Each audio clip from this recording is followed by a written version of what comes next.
আসসালামু আলাইকুম প্রিয় দর্শক, আপনাদেরকে শুভেচ্ছা আমন্ত্রণ জানাচ্ছি চ্যানেলের সংবাদে। আর এখনকার সংবাদ নিয়ে আপনাদের সাথে আছি আমি খায়রুল বাশার। বিস্তারিত সংবাদের শুরুতেই জানিয়ে দিচ্ছি ফ্রেশ আটা ময়দা সুজি সংবাদ শিরোনামগুলো। দেশে ফেরার পর বিএনপির চেয়ারম্যান তারেক রহমানের প্রথম সাক্ষাৎকার টাইম ম্যাগাজিনে বলেছেন, মা শিখিয়েছেন দায়িত্ব পালনে কোনো আপোষ না করতে। শেরপুরে ঝিনাইগাতীতে বিএনপি জামাত সংঘর্ষে শ্রীবর্দী উপজেলা জামাতের সেক্রেটারি নিহত, আহত ৩০, সেনাবাহিনী মোতায়েন।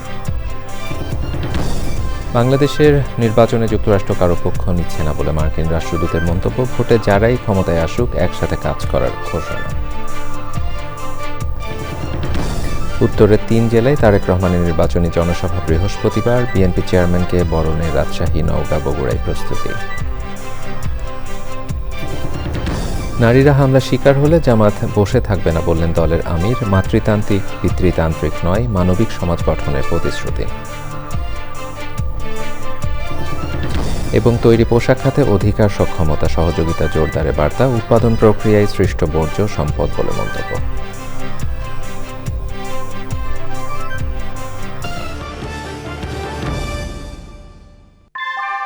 ভূমিকম্প সহনীয় মোস্ট ডিউরেবল দেশের প্রথম থার্মেক্স রড সালাম স্টিল। সালাম স্টিল বোঝে ডিউরেবিলিটি। সালাম স্টিল, মোস্ট ডিউরেবল স্টিল।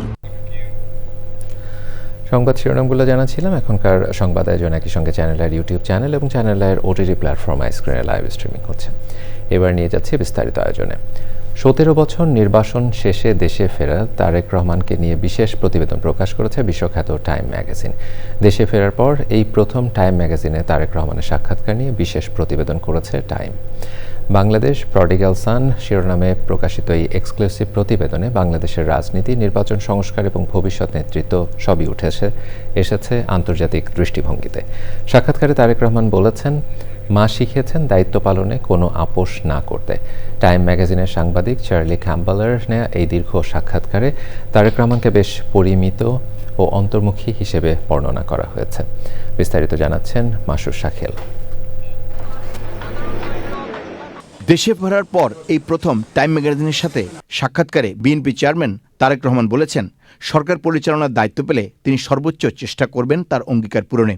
আমরা যদি ইনশাল্লাহ সামনের দিনেও এক থাকি, তাহলে অবশ্যই আমরা এই বাংলাদেশকে ভবিষ্যতে আমাদের সেই প্রত্যাশিত বাংলাদেশের দিকে নিয়ে যেতে পারবো। ২৫ ডিসেম্বর দেশে ফেরার মাত্র ৫ দিনের মাথায় তার মা বাংলাদেশের প্রথম নারী প্রধানমন্ত্রী বেগম খালেদা জিয়াকে হারানোর কথা উল্লেখ করে টাইমকে দেওয়া সাক্ষাৎকারে আবেগঘন কণ্ঠে তারেক রহমান বলেছেন, যথাযথভাবে দায়িত্ব পালনের শিক্ষা তিনি তার মায়ের কাছ থেকে পেয়েছেন।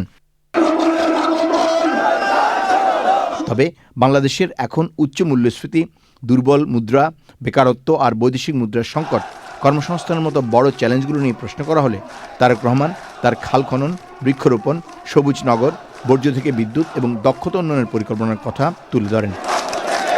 তারেক রহমান বলেছেন, দায়িত্ব পেলে আইনের শাসন নিশ্চিত করাই তার প্রথম অগ্রাধিকার হবে। দেশের মানুষ পরিবর্তন চেয়েছে।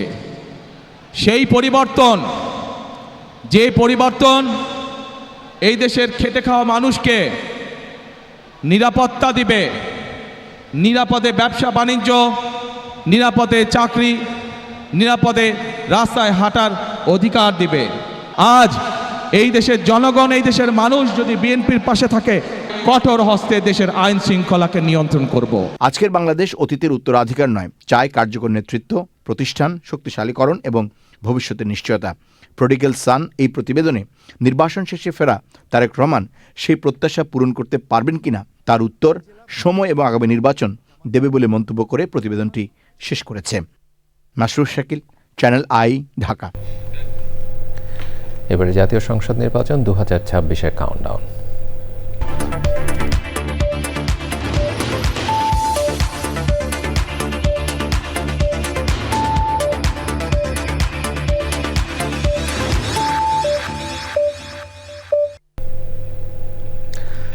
শেরপুর ৩ আসনে ঝিনাইগাতী এলাকায় বিএনপি ও জামাতে ইসলামী সমর্থকদের সংঘর্ষে উপজেলা জামাতের সেক্রেটারি মারা গেছেন।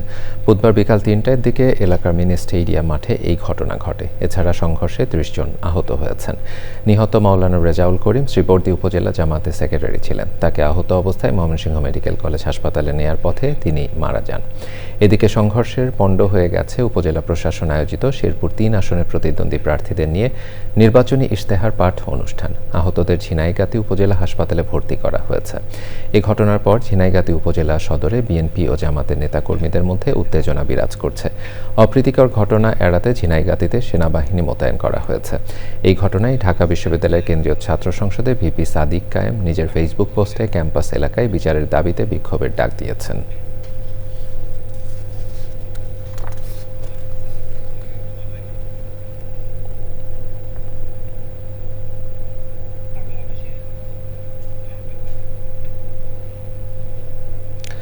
ত্রয়োদশ জাতীয় সংসদ নির্বাচনে যুক্তরাষ্ট্র কারো পক্ষ নিচ্ছে না, তারা জনগণের পক্ষে বলে মন্তব্য করেছেন বাংলাদেশে নিযুক্ত যুক্তরাষ্ট্রের রাষ্ট্রদূত Brad Christensen.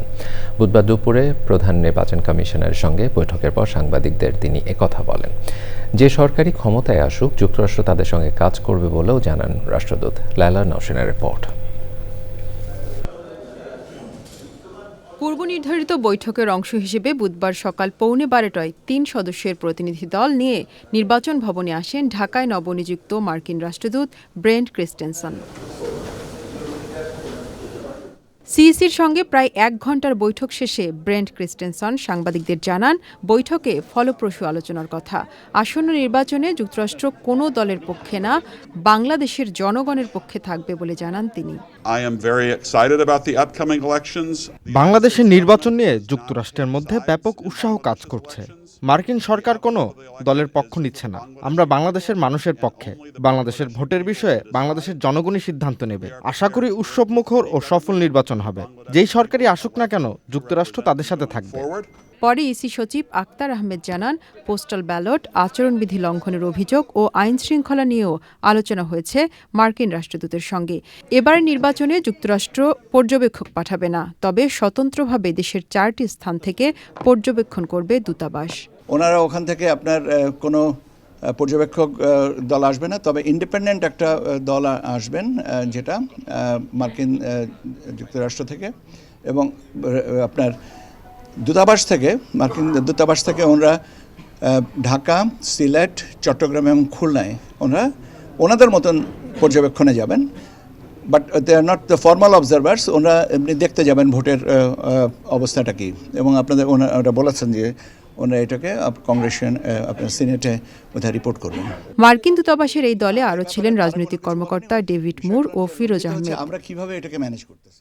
Laila Nowshin, channel I, Dhaka. বৃহস্পতিবার উত্তরবঙ্গের রাজশাহী, নওগাঁ ও বগুড়ায় নির্বাচনী জনসভায় বক্তব্য রাখবেন বিএনপি চেয়ারম্যান তারেক রহমান। দলের শীর্ষ নেতার সফর উপলক্ষে জেলাগুলোতে নেতাকর্মীদের মধ্যে সৃষ্টি হয়েছে ব্যাপক উৎসাহ উদ্দীপনা। নির্বাচনী জনসভার মাঠগুলোতে চলছে জনসভার সার্বিক প্রস্তুতি। এর আগে দুপুরে রাজশাহী পৌঁছে শাহ মাকদুম রহমতুল্লাহ আলাইহির মাজার জিয়ারত করে বিএনপি চেয়ারম্যান। প্রতিনিধি পাঠান তথ্য ও ভিডিও চিত্রে আল মুকসিদের রিপোর্ট। বিএনপির চেয়ারম্যান তারেক রহমানকে বরণ করে নিতে প্রস্তুত রাজশাহী, নওগাঁ ও বগুড়ার বিএনপির নেতাকর্মীরা। দীর্ঘদিন পর নির্বাচনী জনসভায় যোগ দেবেন তিনি।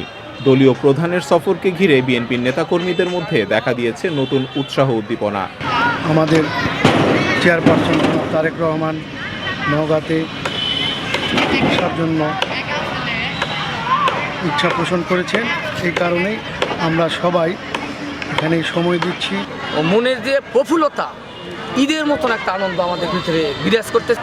উত্তরবঙ্গের একদম শেষের জেলা, এই জেলার মানুষ আমরা আমাদের প্রিয় নেতাকে আমরা কাছে পাবো, আমাদের বাড়িতে পাবো, আমাদের এলাকায় পাবো। এতে করে আমরা অনেক আনন্দিত এবং উল্লাসিত। তারেক রহমানের আগমনকে ঘিরে রাজশাহী বিভাগ জুড়ে উৎসবমুখর পরিবেশ ও ব্যাপক উদ্দীপনা বিরাজ করছে। জনসভার ময়দান ও আশপাশের এলাকায় ব্যানার ফেস্টুনে সাজিয়েছে বিএনপির ও এর সব সংগঠন। নেওয়া হয়েছে সর্বাত্মক নিরাপত্তা ব্যবস্থা। শহীদ জিয়ার, বেগম খালেদা জিয়া, তারেক রহমানের ধানের শীষের দুর্গ রাজশাহীর ঐতিহাসিক মাদ্রাসা মাঠ, শত শত বছরের প্রাচীন। সেই মাঠের এই সভা আগামী ইতিহাসে লেখা থাকবে সর্বকালের সর্ববৃহৎ জনসমুদ্র, যা রাজশাহী মাদ্রাসা মাঠ হয়ে পুরো মহানগরীর একটি জনসমুদ্রের রূপ লাভ করবে। প্রোটেকশনগুলো এগুলো আমাদের মোটামুটি রেডি। আমাদের এই আজকের কাজের মধ্যে লাইটিং সব ইনশাল্লাহ সম্ভব হয়েছে। আমরা শতভাগ প্রস্তুত। আমাদের নেতার আগমন উপলক্ষে সব রকম প্রস্তুতি আমাদের সম্পূর্ণ ইতিমধ্যে হয়েছে ইনশাল্লাহ। তারেক রহমান বৃহস্পতিবার দুপুরে শাহ মুকদম রহমাতুল্লাহ আলাইহের মাজার জিয়ারত করে উত্তরবঙ্গের নির্বাচনী সফর শুরু করবেন। এরপর তারেক রহমান রাজশাহী, নওগাঁ ও বগুড়ার নির্বাচনী সভায় বক্তব্য রাখবেন। আল মুকসিদ, চ্যানেল আই। জামায়াত ইসলামীর আমির ডাক্তার শফিকুর রহমান বলেছেন, কেউ যদি আর নারীদের গায়ে হাত তোলার চেষ্টা করে তাহলে তারা বসে থাকবেন না। মিরপুরে মণিপুর বালিকা উচ্চ বিদ্যালয় মাঠে নারী সমাবেশে জামাত আমির বলেন, নারীদের চোখ রাঙানি দিয়ে থামিয়ে দেওয়া যাবে না, তারা তাদের দায়িত্ব পালন করবেন। তিনি বলেন, নারীদের সম্মান নিশ্চিত করবে জামাত ইসলামী। বিস্তারিত তাফহিমুল ইসলামের রিপোর্টে।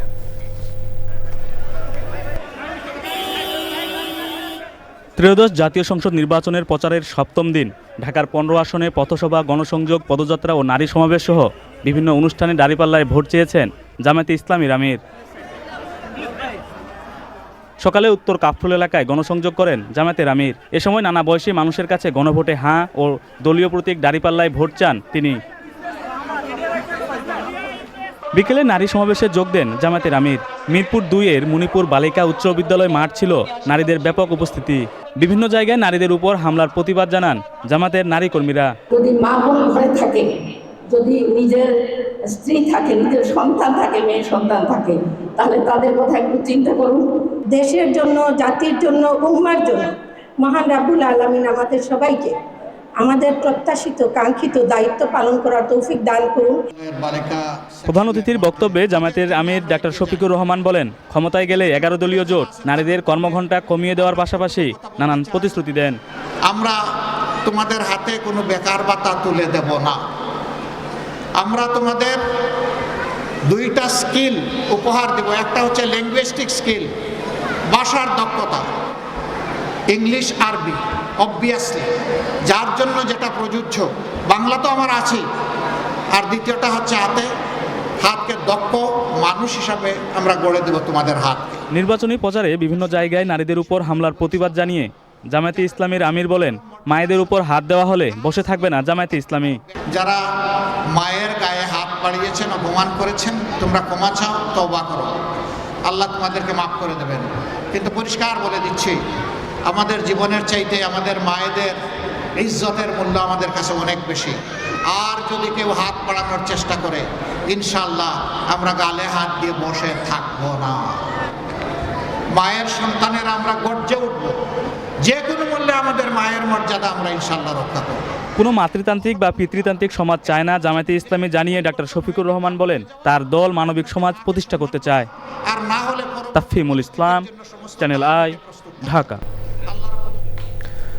ত্রয়োদশ জাতীয় সংসদ নির্বাচন অবাধ, সুষ্ঠু ও শান্তিপূর্ণভাবে সম্পন্ন করতে আইনশৃঙ্খলা বাহিনী সম্পূর্ণ প্রস্তুত বলে জানিয়েছেন স্বরাষ্ট্র উপদেষ্টা অবসরপ্রাপ্ত লেফটেন্যান্ট জেনারেল মোহাম্মদ জাহাঙ্গীর আলম চৌধুরী। বুধবার সিলেটের প্রাইমারি টিচার্স ট্রেনিং ইনস্টিটিউটে পিটিআই মিলনায়তনে নির্বাচন নিয়ে নিরাপত্তা বিষয়ক মতবিনিময় সভায় এ কথা বলেন তিনি। স্বরাষ্ট্র উপদেষ্টা আরও বলেন, ভোট কেন্দ্রে নিরাপত্তা নিশ্চিত করা হয়েছে এবং ভোটাররা নির্বিঘ্নে ভোটাধিকার প্রয়োগ করতে পারবেন। কোনো ধরনের অনিয়ম বা বিশৃঙ্খলা বরদাস্ত করা হবে না।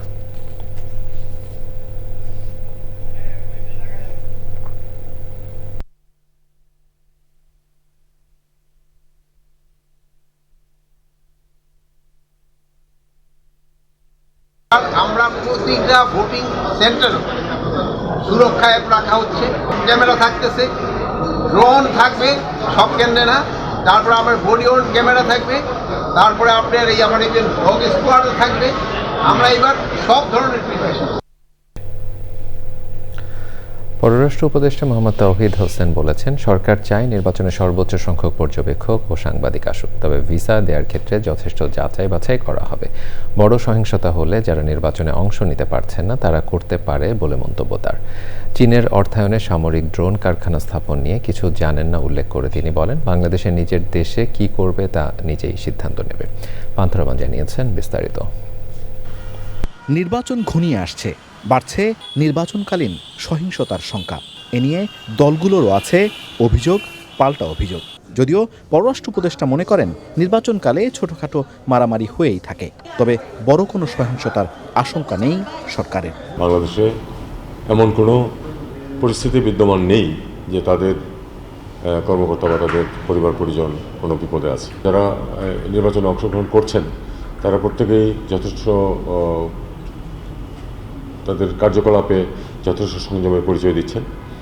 কাজেই গণ্ডগোল হলে যারা নির্বাচনে অংশ নিচ্ছে না বা নিতে পারছে না তাদের দ্বারাই হওয়া সম্ভব, এই কারণে এই কথাটা বলা হয়েছে। তিনি বলেন, সর্বোচ্চ সংখ্যক নির্বাচনী পর্যবেক্ষক ও সাংবাদিকদের উপস্থিতি চাইছে সরকার। দক্ষিণ এশিয়ার ব্যাপারেও আমাদের কোনো আপত্তি নেই, যে যে দেশ থেকে আসবে অবশ্যই হয়তো কিছু স্ক্রুটিনি হতেই পারে, যদি কোনো যারা আসলে নির্বাচন অবজার্ভার না করে যদি অন্য কোনো কাজেও কেউ আসতে চেষ্টা করে, সেটা হয়তো হোম মিনিস্ট্রি এবং মিশনগুলো হোম মিনিস্ট্রির নেতৃত্বে দেখবে। সমস্ত পৃথিবী থেকে ম্যাক্সিমাম সম্ভব অবজারভার, ম্যাক্সিমাম সাংবাদিক আমরা চাই। বাংলাদেশে চীনের সামরিক ড্রোন কারখানা স্থাপনের চুক্তির বিষয়টি তিনি পত্রিকা পড়ে জেনেছেন বলে জানান উপদেষ্টা। বাংলাদেশে যদি কোনো একটা কিছু ফ্যাক্টরি ইন্ডাস্ট্রি কিছু করার চেষ্টা করে, চিন্তা করে বা সেট আপ করে অন্য একটা দেশের সহযোগিতায়, সেটা বাংলাদেশ তার নিজের স্বার্থে নিজের সিদ্ধান্ত নিয়ে করবে। এটাতে অন্য কে কি মনে করে তাতে কিছু আসে যায় না। প্রশ্নের উত্তরে ওসমান হাদির ভাইকে যুক্তরাজ্যে দ্বিতীয় সচিবের চাকরি দেওয়ার বিষয়টি স্বীকার করেন উপদেষ্টা। পান্থ রহমান, চ্যানেল আই, ঢাকা। বিএনপির মহাসচিব মির্জা ফখরুল ইসলাম আলমগীর বলেছেন, বিগত সরকারের আমলে যারা দোষী তাদের বিচার হবে, নির্দোষ ব্যক্তিদের আগলে রাখা হবে। বুধবার বিকেলে ঠাকুরগাঁওয়ের মালানি বাজার ও দেহন ময়দান বাজারে নির্বাচনী প্রচারের সময় পথসভায় কথা বলেন তিনি। বলেন, পুলিশ বাহিনীকেও ঢেলে সাজানো হবে। শেষবারের মতো নির্বাচনে সমর্থন দিয়ে পাশে থাকার আহ্বান জানান বিএনপির মহাসচিব। আমরা পরিষ্কার বলছি আমার হিন্দু ভাইদেরকে, যে আপনারা কোনো চিন্তা করবেন না, আমরা আছি আপনাদের সঙ্গে। যারা অন্যায় করছে তাদেরই শুধু শাস্তি হবে, যারা অন্যায় করেনি সাধারণ মানুষ তাদেরকে আমরা আমাদের বুকের মধ্যে রেখে আসবো। এমনিতে আপনার আইন শৃঙ্খলা পরিস্থিতি আমার মনে হয় যে আগের থেকে একটু ভালো হয়েছে, তাই না? তো একটা সময় আসছে যে এখন আমরা একটু শান্তিতে রাতের বেলা ঘুমাতে পারছি। দেশে শান্তি শৃঙ্খলা রাখার জন্য আমরা পুলিশ ডিপার্টমেন্ট থেকে আরো ভালো করার চেষ্টা করব। বিএনপিকে জড়িয়ে দুর্নীতিতে বিশ্ব চ্যাম্পিয়ন বলা পতিত ফ্যাসিস্টদের ভাষা বলে মন্তব্য করেছেন বিএনপি নির্বাচন পরিচালনা কমিটির মুখপাত্র মাহদি আমিন। তিনি অভিযোগ করেন, একটি নির্দিষ্ট দলের নেতারা পরিকল্পিত ষড়যন্ত্রের অংশ হিসেবে এই অপপ্রচারের বয়ান শুরু করেছেন। বুধবার গুলশানে বিএনপির নির্বাচনী পরিচালনা কমিটির বৈঠক শেষে ব্রিফিংয়ে তিনি এসব কথা বলেন। মাহদি আমিন বলেন, 2001 থেকে 2006 মেয়াদে বিএনপি সরকারের সময় ওই নির্দিষ্ট রাজনৈতিক দলেরও 2 জন সদস্য সরকারে ছিলেন।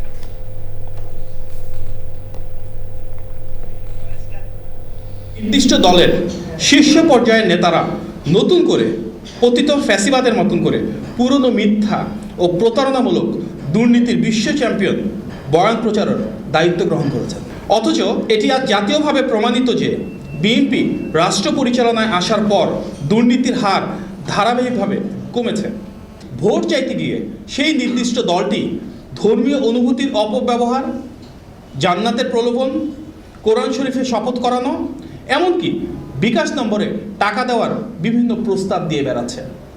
ফলে যারা নিজেরাই টাকা দিয়ে ভোটারদের ভোট কেনার চেষ্টা করছে, আবার তারাই যখন দুর্নীতির গল্প শোনাচ্ছে, সেটি তাদের তথাকথিত সততাকেই প্রশ্নবিদ্ধ করছে। ত্রয়োদশ জাতীয় সংসদ নির্বাচন ও গণভোট নিয়ে পটুয়াখালী আইনশৃঙ্খলা পরিস্থিতি মূল্যায়ন এবং in aid to the civil পাওয়ার এর আওতায় মোতায়েনরত সেনা সদস্যদের পরিবর্তন ও মতবিনিময় সভা করেছেন সেনা প্রধান জেনারেল ওয়াকারুজ্জামান। সে সময় সেনা সদস্যদের কার্যক্রম পর্যবেক্ষণ ও দিক নির্দেশনা এবং প্রশাসনের সাথে মতবিনিময় করেন তিনি। পটুয়াখালীতে ঊর্ধ্বতন সামরিক, বিভাগীয় ও জেলা প্রশাসন এবং আইনশৃঙ্খলা বাহিনী কর্মকর্তাদের সঙ্গে মতবিনিময়ের সময় নির্বাচনকে শান্তিপূর্ণ, নিরপেক্ষ ও সুষ্ঠুভাবে সম্পন্ন করতে আন্তঃপ্রাতিষ্ঠানিক সমন্বয় এবং নিরাপত্তা ব্যবস্থাপনা নিয়ে আলোচনা হয়। পেশাদারিত্ব, নিরাপত্তা শৃঙ্খলা, ধৈর্য ও নাগরিক বান্ধব আচরণের মাধ্যমে দায়িত্ব পালনের উপর বিশেষ গুরুত্ব আরোপ করেন সেনাপ্রধান।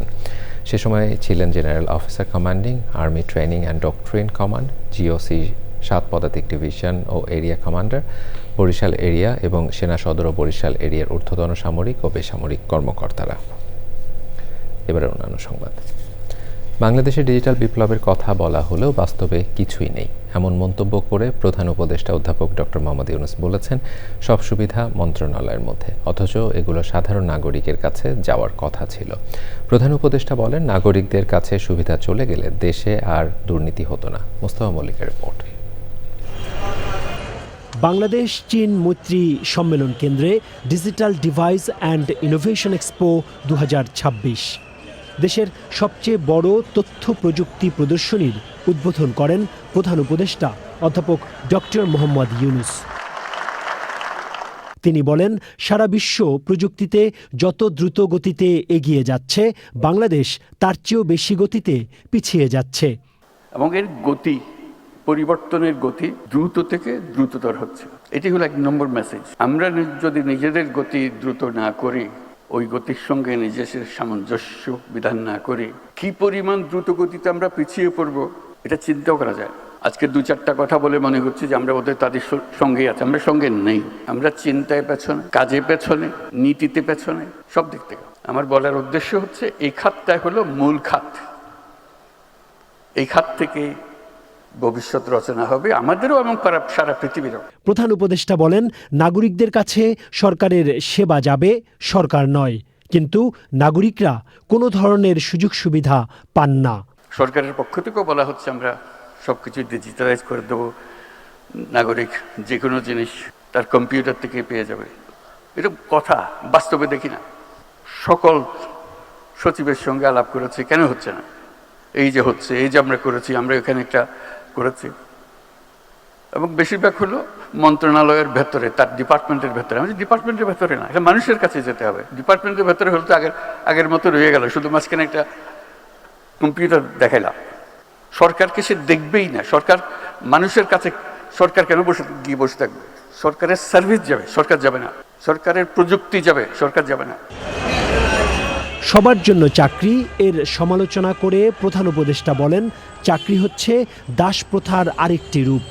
চাকরি থেকে বের হয়ে সবাইকে উদ্যোক্তা হওয়ার আহ্বান জানান প্রধান উপদেষ্টা। Mustafa Mallik, channel I, Dhaka. জামায়াতে ইসলামীর আমির ডাক্তার শফিকুর রহমানের সাথে সৌজন্য সাক্ষাৎ করেছেন বাংলাদেশে নিযুক্ত ফিলিস্তিনের রাষ্ট্রদূত ইউসুফ এস ওয়াই রামাদান। জামায়াতের আমির বাংলাদেশ এবং ফিলিস্তিনের সম্পর্কের বিষয়টি পুনর্ব্যক্ত করে বলেন, দলমত নির্বিশেষে বাংলাদেশের জনগণ সবসময় ফিলিস্তিনের পাশে থাকবে। তিনি ফিলিস্তিনের গাজায় ইসরায়েলের দখল ও জোরপূর্বক উচ্ছেদের পরিকল্পনা বন্ধে ব্যবস্থা নেওয়ার জন্য জাতিসংঘ, ওআইসি ও বিশ্ব সম্প্রদায়ের প্রতি আহ্বান জানান। সে সময় সহকারী সেক্রেটারি জেনারেল এবং কেন্দ্রীয় প্রচার ও মিডিয়া বিভাগের প্রধান অ্যাডভোকেট এহসানুল মাহবুব জুবায়ের উপস্থিত ছিলেন।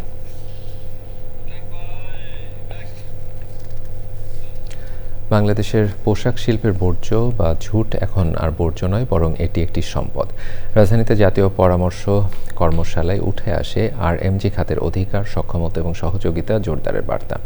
বর্তমান বৈশ্বিক বাস্তবতায় যথাযথ প্রক্রিয়ায় এই খাতকে প্রাতিষ্ঠানিক রূপ দেয়া গেলে অর্থনীতিতে কার্যকর গতি আসবে বলে মনে করেন প্রকৃতিবন্ধু বীর মুক্তিযোদ্ধা মুকিত মজুমদার বাবু। বিস্তারিত মোশাহিদ রনির রিপোর্টে। বাংলাদেশের অর্থনীতির প্রধান চালিকা শক্তি তৈরি পোশাক শিল্প বা RMG খাত। এই শিল্পের প্রসারের সাথে সাথে এর উচ্ছিষ্ট বা বর্জ্য, যা স্থানীয়ভাবে ঝুট নামে পরিচিত, একটি বিশাল অর্থনৈতিক সম্ভাবনার দ্বার উন্মোচন করেছে। এক সময়ের আবর্জনা বর্তমান প্রেক্ষাপটে দেশের জন্য যেমন একটি সমান্তরাল অর্থনীতি, তেমনি বৈশ্বিক বাস্তবতায় তা বৃত্তাকার অর্থনীতির অন্যতম প্রধান কাঁচামাল হয়ে দাঁড়িয়েছে। রাজধানীর একটি রেস্তোরাঁয় আয়োজিত জাতীয় পরামর্শ কর্মশালায় উঠে আসে এই খাতের ইতিবৃত্ত। ব্যবসার সাথে জড়িত শ্রমিকরা, তাদের কি অবস্থা আছে সেটা সম্পর্কে আমাদের তেমন কোনো ধারণা ছিল না, বা তারা তেমন কোনো আলোচনার মধ্যেই ছিল না। যেহেতু এটা ইনফর্মাল, সো খুবই নর্মাল যে এদের কোনো রকম কোনো ফর্মাল কন্ট্রাক্ট, কোনো রকম কোনো আইডি কার্ড বা কোনো ডকুমেন্টেশন ওদের নাই। এদের জীবনযাপনের জায়গাগুলায় এদের অর্থনৈতিক এবং সোশ্যাল ভ্যালুস এবং রাইটসের জায়গাটা কিভাবে আমরা উন্নয়ন করতে পারি, আমরা সবাই মিলে এই কাজগুলো করি। আমরা একটা সাপ্লাই চেইন অ্যানালাইসিস করতে লাগবে উইথ পলিটিক্যাল ইকোনমি অ্যানালাইসিস। এই খাতকে প্রাতিষ্ঠানিক রূপ দেওয়ার পাশাপাশি শ্রমিকদের জন্য নিরাপদ কর্মপরিবেশ নিশ্চিত করা গেলে তৈরি পোশাক শিল্পের পাশাপাশি এই খাত বাংলাদেশের দ্বিতীয় বৃহত্তম রপ্তানি আয়ের উৎস হওয়ার সক্ষমতা রাখে বলে মনে করেন বিশেষজ্ঞরা। এই ডায়ালগটা কন্টিনিউ করবে, এই এঙ্গেজমেন্টটা কন্টিনিউ থাকবে এবং আগামী দিনে আমরা ওভারঅল ফ্যাশন ইন্ডাস্ট্রিতে যে এই যে অবহেলিত পার্টটা, পার্টটা, সেটা কীভাবে রিকানেক্ট করা যায় এবং কানেকশনটা কীভাবে স্মুথ, হেলদি এবং ডিসেন্ট করা যায়, সেই জন্য সবার অংশগ্রহণ, সবার সক্রিয় সহযোগিতা কামনা করি। আমাদের দেশে তো সমস্যা শেষ নাই, সমস্যায় আমরা জর্জরিত সব কিছুতেই। আমরা যদি প্রকৃতি পরিবেশের কথা বলি, সেখানে যেমন নানা সমস্যা আছে, যেটা নিয়ে আমি কাজ করি। পাশাপাশি এই যে নানা ইন্ডাস্ট্রি বলি এবং ইন্ডাস্ট্রিয়াল পলিউশন বলি, চাইল্ড লেবার বলি অথবা নর্মাল লেবার বলি, অস্বাস্থ্যকর অবস্থা এবং আমরা যেইভাবে আমাদের লেবারদের হ্যান্ডেল করি, সেটাও কিন্তু কোনো অবস্থাতে অ্যাকসেপ্টেবল না। যদি প্রপার স্যালারি না দেই, প্রপার যদি ওয়েজেস না দেই এবং প্রপারলি ওদের আমরা ট্রিট না করি, ওদের স্বাস্থ্যের দিকে খেয়াল না রাখি, আলটিমেটলি কিন্তু লেবাররা যেমন সাফার করবে, পাশাপাশি কিন্তু প্রোডাকশনও কিন্তু কমে যাবে। ওদের জন্য ফ্যাসিলিটিগুলো বাড়ানো, সরকার যেমন এগিয়ে আসা দরকার, আমাদেরও এগিয়ে আসা দরকার। এবং আমরা যখনই এক হব, তখনই কিন্তু আমরা যেমন এই দেশটাকে ভালো রাখতে পারবো, মানুষজনকে ভালো রাখতে পারবো, আমাদের যে আশেপাশে যা আছে সেগুলোকেও ভালো রাখতে পারবো। আসলে আমরা কথা বলছি আজকে, এই কথা কিন্তু বলছি ভালোর জন্য, সুতরাং এই ভালোটা যেন আমরা সবাই মিলে এগিয়ে নিয়ে যেতে পারি। বিশ্লেষকরা বলছেন, ন্যায্য শ্রমিক অধিকার নিশ্চিতের পাশাপাশি ঝুটকে কেন্দ্র করে একটি সুশৃঙ্খল ইকোসিস্টেম গড়ে তোলায় এখন সময়ের দাবি। Moshahid Roni, channel I, Dhaka. কলকারখানার বাণিজ্যের শহর নারায়ণগঞ্জ, প্রতিদিন হাজারো মানুষের পদচারণায় আর শিল্পায়নের চাপে দিনে দিনে এখানকার পরিবেশ অনেকটাই হুমকির মুখে পড়ছে। তবে এই সংকটের মাঝেও আশা জাগাচ্ছেন ছাদ কৃষির উদ্যোক্তারা। বিস্তারিত জানাচ্ছেন শাইখ সিরাজ। নারায়ণগঞ্জ শহরের আজমেরি বাগ, এখানে সুউচ্চ ভবনের উপরে দাঁড়িয়েও লক্ষ্য করা যাচ্ছে সবুজ আস্তরণ। এই 5 তলা ভবনে 2 স্তরে 2200 বর্গফুট জায়গা জুড়ে শহীদুল ইসলাম লিটন গড়ে তুলেছেন ছাদ কৃষি। আমি স্যার চ্যানেল আইতে স্যার আপনার অনেক ভিডিও দেখে কৃষির বিভিন্ন খুঁটিনাটি বিষয় সম্পর্কে স্যার অবগত হয়েছে। বিশেষ করে ন্যাচারাল ফলগুলো খাওয়ার যে আপনি যে স্যার যে উৎসাহ দিচ্ছেন স্যার, এই উৎসাহগুলোর আমরা উৎসাহিত হয়ে স্যার এই কৃষি কাজগুলো করতেছি। নিচের স্তরে বিভিন্ন জাতের ফলের গাছ আর উপরের স্তরে লাউয়ের মাচা। ছাদেই লালন পালন করা হচ্ছে দেশি মুরগি, শীতেও ফলছে নানা জাতের আম। পাশে স্যার একটু তাকায় দেখেন স্যার, এই যে একটা কৃষি অনুপ্রাণিত হয়েছে, আমাকে দেখে দেখেই স্যার এসে শুরু করেছে। তারপরে স্যার এই যে আমাদের কাউসার ভাই, উনি নিজে এখানে করেছে। এই পাশে আমাদের আহসান আছে, আমাদের এক বন্ধু, সে 8 তলার উপর করেছে। মোটামুটি এলাকাটায় স্যার মোটামুটি সবাই ছাদ কৃষিটা করে। এখান থেকে যোগান হচ্ছে পরিবারের খাদ্যের কিছুটা অংশ, যা উপভোগ করেন পরিবারের সদস্যরাও। ভাই সাহেব করেন, আপনিও আসেন কি? হ্যাঁ, আমি আসি। আমি বেশিরভাগই ভিজিটর হিসেবে আসি, অথবা আসি দেখা যায় যে অক্সিজেন গ্রহণ করি। শীতের সময় আবার আম হয়েছে আমাদের। আরে বাবা, 4টা আম হয়েছিল। তার মানে তোমার 12 মাসই আম হয় না? জি স্যার, তোমাদের 12 মাসই আম আছে, বছর জুড়ে আম হয়। তো বাংলাদেশের জেলায় জেলায় বিশেষভাবে 12 মাসি আমের যে চাষ হয়, তার পাশাপাশি ছাদে আঙিনায় অনেকেই 12 মাসি আমের চাষ করছেন। শহীদুল ইসলাম লিটন তেমনই একজন, যিনি তার নিজস্ব বাড়ির এই ছাদটুকুকে ছাদ কৃষি কাঠামো তৈরি করে আয়োজন করেছেন এই সুন্দর বাগানটি, যার মধ্য দিয়ে তিনি শুধু এখান থেকে ফসল পাচ্ছেন এবং সেটা দিয়ে তার চলছে, বিষয়টা ওরকম নয়। তার যে আনন্দ পরিবারের সবাইকে নিয়ে, সেটাকে তিনি অনেক বেশি উপভোগ করছেন। নারায়ণগঞ্জের আজমেরি বাগের শহীদুল ইসলাম লিটনের ছাদ কৃষি থেকে শাইখ সিরাজ, চ্যানেল আই। এ নিয়ে বিস্তারিত প্রতিবেদন দেখবেন বৃহস্পতিবার বেলা 3:05 হৃদয়ে মাটি ও মানুষের ডাক অনুষ্ঠানে। সংবাদের এই পর্যায়ে নিচ্ছে একটি বিরতি। বিরতির পরে দেখবেন ভারতে বিমান বিধ্বস্ত হয়ে মহারাষ্ট্র উপমুখ্যমন্ত্রী অজিত পাওয়ার সহ 5 জন নিহত। নির্বাচনী জনসভায় যাওয়ার পথে জরুরি অবতরণের সময় দুর্ঘটনা।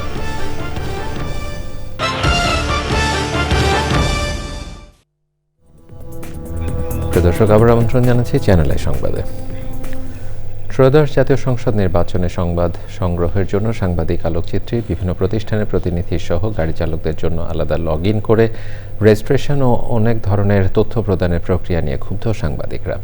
জটিল প্রক্রিয়ার কারণে কেউই রেজিস্ট্রেশন করতে পারছেন না বলে সাংবাদিকদের অভিযোগ। নির্বাচন কমিশন জানিয়েছে, প্রক্রিয়া সহজ করার জন্য বৃহস্পতিবার সিইসির সঙ্গে বৈঠক করবেন সাংবাদিকরা। লাইলা নওশিনের রিপোর্ট। আসন্ন ত্রয়োদশ জাতীয় সংসদ নির্বাচনের বাকি আর মাত্র 14 দিন। এরই মধ্যে সব ধরনের প্রস্তুতি সম্পন্ন হলেও নির্বাচনের সংবাদ সংগ্রহের অনুমোদনপত্র নিয়ে দেখা দিয়েছে জটিলতা। সাংবাদিকদের পরিচয়পত্র ও গাড়ির স্টিকারের জন্য নির্ধারিত পোর্টালে আবেদন করার বিধান করেছে কমিশন। এবার প্রাথমিক তথ্যের পাশাপাশি প্রতিষ্ঠানের ট্রেড লাইসেন্স, গাড়ির ফিটনেস সার্টিফিকেট, লাইসেন্স সহ বিভিন্ন তথ্য চাচ্ছে কমিশন। অতীতের চেয়ে এবার অনেক বেশি তথ্য চাওয়ায় ও ব্যক্তিভেদে আলাদা করে লগ ইন করে রেজিস্ট্রেশন চাওয়ায় তা সম্পন্ন করতে জটিলতায় পড়তে হচ্ছে গণমাধ্যম কর্মীদের। আমরা মনে করছি যে এখন যে অবস্থা আছে এটি সাংবাদিকদের কার্ড সংগ্রহ এবং স্টিকার সংগ্রহ ক্ষেত্রে সহায়ক না, বরং প্রতিবন্ধক। এটি অনেকটা সংকট তৈরি করবে সাংবাদিকদের কার্ড নেওয়ার ক্ষেত্রে, কেননা এই যে প্রক্রিয়া, সেই প্রক্রিয়াটি হুট করে একটি জাতীয় সংসদ নির্বাচনের আগে হোক। নতুন গণমাধ্যম নীতিমালা নিয়েও আপত্তি রয়েছে সাংবাদিকদের। এ নিয়ে ইসির সাথে কয়েক দফা আলোচনা করেও মেলেনি সমাধান। আমি মনে করি ইলেকশন কমিশন এবার গণমাধ্যম কর্মীদের জন্য পদে পদে প্রতিবন্ধকতা সৃষ্টি করছে, যাতে আমরা মাঠে ময়দানে ভালোভাবে কাজ করতে না পারি। একই সঙ্গে 10 মিনিটের বেশি অবস্থান করা যাবে না। এটা টোটালটাই গণমাধ্যম বিরোধী একটা নীতিমালা। আমরা দেখেছি নীতিমালা এমন কিছু বিষয় যুক্ত করা হয়েছে যেটা আমাদের অবাধ তথ্য প্রবাহের ক্ষেত্রে বাধাগ্রস্ত করবে। সাংবাদিকদের দাবি, স্টেক হোল্ডারদের সাথে কোনো রকম আলোচনা না করেই এমন সিদ্ধান্ত নিয়েছে নির্বাচন কমিশন। আমার কাছে মনে হচ্ছে এটা সহজ করা প্রয়োজন। নির্বাচন কমিশন যদি এই ব্যাপারে একটু চিন্তা করে। নির্বাচন কমিশন জানিয়েছে বৃহস্পতিবার অনুমোদনপত্রের নিবন্ধন পদ্ধতি নিয়ে সাংবাদিকদের সঙ্গে আলোচনায় বসবেন প্রধান নির্বাচন commissioner. Laila Nowshin, channel I, Dhaka. নির্বাচন নিয়ে কোনো ভয়ের পরিবেশ নেই মন্তব্য করে তথ্য ও সম্প্রচার উপদেষ্টা সৈয়দা রিজওয়ানা হাসান বলেছেন, আওয়ামী লীগ যদি নির্বাচন প্রতিহত করার চেষ্টা করে কঠোরভাবে দমন করা হবে। তিনি বলেন, অন্য কোনো দেশ বাংলাদেশের নির্বাচন নিয়ে বিশ্লেষণ করতে পারে কিন্তু মন্তব্য করতে পারে না। সচিবালয়ে সাংবাদিকদের প্রশ্নের উত্তরে উপদেষ্টা আরও বলেন, নির্বাচনের আইনশৃঙ্খলা পরিস্থিতি খারাপ, এ নিয়ে এখনও কোনো তথ্য সরকারের কাছে নেই। নির্বাচনের পরিবেশ উত্তেজনাপূর্ণ হবে, এটা স্বাভাবিক বলেও মন্তব্য করেন উপদেষ্টা। নির্বাচনের পরিবেশ তো উত্তেজনাপূর্ণই হবে। একদল আরেক দলকে হারাবার চেষ্টা করবে, একদল জিতবার চেষ্টা করবে। সে যেই দল জিতবার চেষ্টা করবে সে তার প্রতিপক্ষকে ঘায়েল করার জন্য কথা বলবে, প্রতিপক্ষ আরেকজনকে ঘায়েল করাবার জন্য কথা বলবে। এটা খুব স্বাভাবিক কথা। কোনো কোনো জায়গায় হয়তো ভব্যতা সভ্যতার সীমাটা রাখা হচ্ছে না, সেই জন্য সকল দলকেই দায়িত্বশীল আচরণ করতে হবে। যদি কোনোটা আইন শৃঙ্খলার পর্যায়ে পৌঁছে যায় তখন সেটা সরকারের দায়িত্ব। আরেকটা কথা হচ্ছে, নির্বাচন সম্পূর্ণ একটি দেশের অভ্যন্তরীণ বিষয়। সেইখানে অন্য দেশ বিশ্লেষণ করতে পারে কিন্তু মতামত তো দেওয়ার সুযোগ রাখে না। এবার আইসক্রিন সাংস্কৃতিক সংবাদ।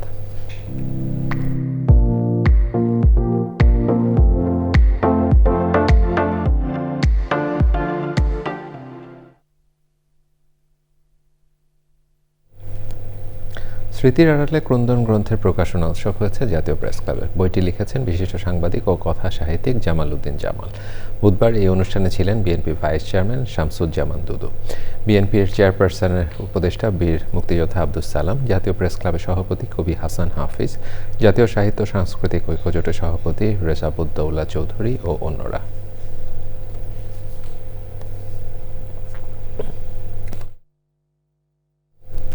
এবারে নিটোলটাটা আন্তর্জাতিক সংবাদ।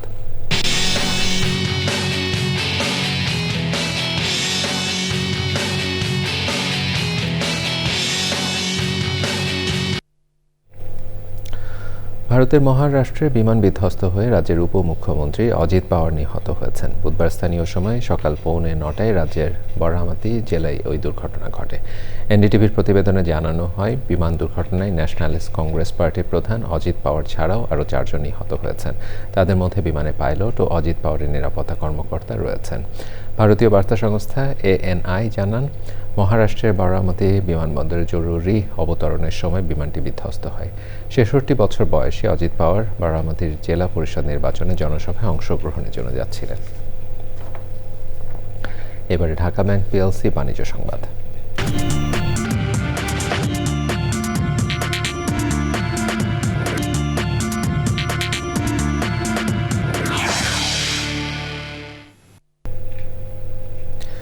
সুয়েড গ্রুপ এবং আস্থা লাইফ ইন্স্যুরেন্স কোম্পানির মধ্যে গ্রুপ বীমা চুক্তি সই হয়েছে। রাজধানী মহাখালীর এসকেএস টাওয়ারে আস্থা লাইফ ইন্স্যুরেন্স কোম্পানির প্রধান কার্যালয়ে এই চুক্তি সই হয়। আস্থা লাইফ ইন্স্যুরেন্স কোম্পানি লিমিটেডের মুখ্য নির্বাহী কর্মকর্তা ব্রিগেডিয়ার জেনারেল শাহ সগিরুল ইসলাম এবং সুয়েড গ্রুপের চেয়ারম্যান মোহাম্মদ মঞ্জুরুল হুদা নিজ নিজ প্রতিষ্ঠানের পক্ষে চুক্তিপত্রে সই করেন।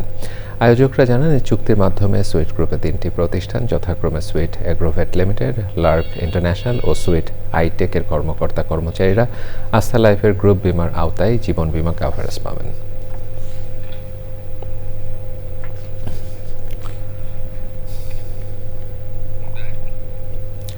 বাংলাদেশ প্লাস্টিক দ্রব্য প্রস্তুতকারক ও রপ্তানিকারক অ্যাসোসিয়েশন BPGME এবং Yorks trade and marketing services company Hong Kong রাজধানীতে আন্তর্জাতিক মেলার আয়োজন করেছে।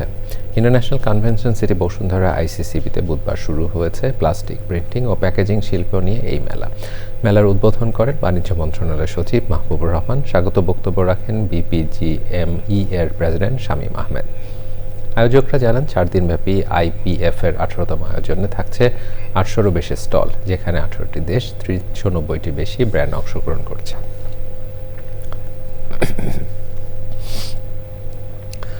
রাজধানী ইন্টারন্যাশনাল কনভেনশন সিটি বসুন্ধরা 4 দিনের Dhaka international yarn and fabric show এবং ডেনিম শো শুরু হয়েছে।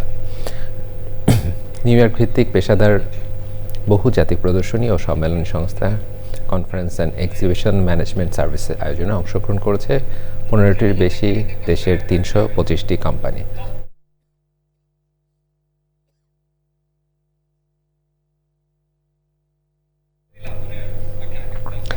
অতিথি ছিলেন বস্ত্র ও পাট মন্ত্রণালয়ের অতিরিক্ত সচিব ও মহাপরিচালক Arifur Rahman Khan, Bangladesh garment manufacturers and exporters অ্যাসোসিয়েশনের পরিচালক নাফিস উদ্দৌলা ও অন্যরা। 31শে জানুয়ারি পর্যন্ত চলবে এই প্রদর্শনী। সংবাদের এই পর্যায়ে আবারও নিচ্ছে একটি বিরতি। বিরতির পরে দেখবেন, চট্টগ্রামের রাউজানে নলকূপের গর্তে পড়ে যাওয়া শিশুর মৃত্যু, 4 ঘন্টার চেষ্টায় উদ্ধার করা গেলেও বাঁচানো যায়নি।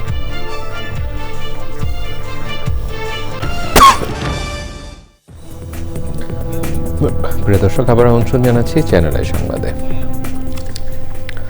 চট্টগ্রামের রাউজানে কদলপুর এলাকায় নলকূপের গর্তে পড়ে যাওয়া শিশু মিসবা মারা গেছে। 4 ঘন্টা টানা চেষ্টার পর তাকে উদ্ধার করা হলেও হাসপাতালে নেওয়া হলে চিকিৎসক তাকে মৃত ঘোষণা করেন। বুধবার বিকেলে এই দুর্ঘটনা ঘটে। ফায়ার সার্ভিসের 4টি ইউনিট ঘটনাস্থলে পৌঁছে উদ্ধার কার্যক্রম শুরু করে। সন্ধ্যা 7:30টার দিকে শিশুটিকে নলকূপের গর্ত থেকে উদ্ধার করা হয়। উদ্ধার শেষে মিসবাকে রাউজান উপজেলা স্বাস্থ্য কমপ্লেক্সে নেওয়া হলে কর্তব্যরত চিকিৎসক তাকে মৃত ঘোষণা করেন। বাড়ির পাশে থাকা একটি গভীর নলকূপে খোলা গর্তে পড়ে যায় শিশুটি। রাউজান ফায়ার সার্ভিস জানায়, নলকূপের গর্তটি খুবই গভীর ও সংকীর্ণ ছিল। উদ্ধার কাজ পরিচালনা করতে বেগ পেতে হয়েছে, তবে শিশুটিকে মুমূর্ষ অবস্থায় উদ্ধার করা গেলেও বাঁচানো যায়নি। এর আগে গত বছরের 10ই ডিসেম্বর রাজশাহীর তানোরে পরিত্যক্ত নলকূপের গভীর গর্তে পড়ে যায় 2 বছরের শিশু সাজিদ।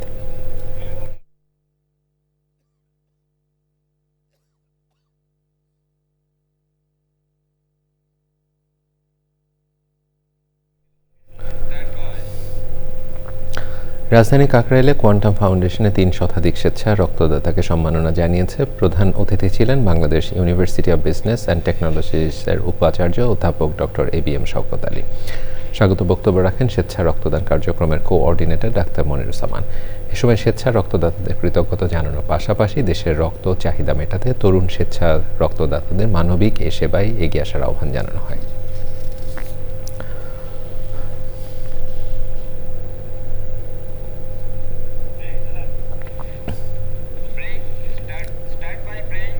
সংবাদে আবারও নিচ্ছে একটি বিরতি।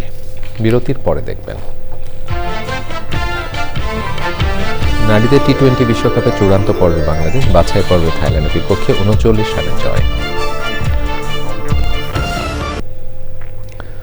Rangpur border guard school and কলেজে বার্ষিক ক্রীড়া প্রতিযোগিতা হয়েছে। চ্যাম্পিয়ন হয়েছেন তারামন বিবি হাউস ও runners up Begum Rokeya house. প্রধান অতিথি হিসেবে ক্রীড়া প্রতিযোগিতা উদ্বোধন করেন বিজিবি রংপুর সদর দপ্তরের উপমহাপরিচালক sector commander colonel SM Shafiqur Rahman.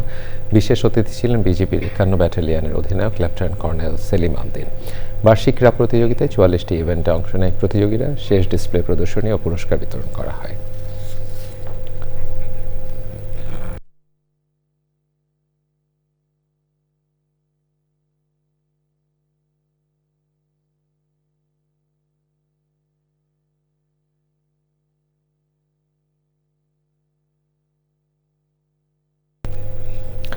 এর সাথে সংবাদের শেষ ভাগে আমরা যাবার আগে ফ্রেশ আটা ময়দা সুজি সংবাদ শিরোনাম আরও একবার জানাচ্ছি।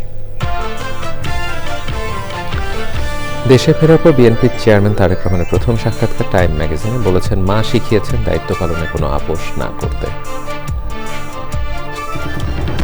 শেরপুরে ঝিনাইগাতীতে বিএনপি জামাত সংঘর্ষে শ্রীবর্দী উপজেলা জামাতের সেক্রেটারি নিহত, আহত 30, সেনাবাহিনী মোতায়েন। বাংলাদেশের নির্বাচনে যুক্তরাষ্ট্র কারো পক্ষ নিচ্ছে না বলে মার্কিন রাষ্ট্রদূতের মন্তব্য, ভোটে যারাই ক্ষমতায় আসুক একসাথে কাজ করার ঘোষণা। উত্তরের 3 জেলায় তারেক রহমানের নির্বাচনী জনসভা বৃহস্পতিবার, বিএনপি চেয়ারম্যানকে বরণে রাজশাহী, নওগাঁ, বগুড়ায় প্রস্তুতি। নারীরা হামলা শিকার হলে জামাত বসে থাকবে না বললেন দলের আমির, মাতৃতান্ত্রিক পিতৃতান্ত্রিক নয়, মানবিক সমাজ গঠনের প্রতিশ্রুতি। এবং তৈরি পোশাক খাতে অধিকার, সক্ষমতা, সহযোগিতা জোরদারের বার্তা, উৎপাদন প্রক্রিয়ায় সৃষ্ট বর্জ্য সম্পদ।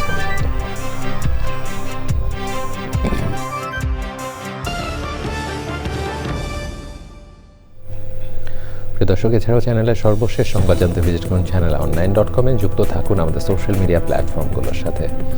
এতক্ষণ চ্যানেলের সংবাদের সাথে থাকবার জন্য সকলকে ধন্যবাদ জানিয়ে বিদায় নিচ্ছি। শুভেচ্ছা।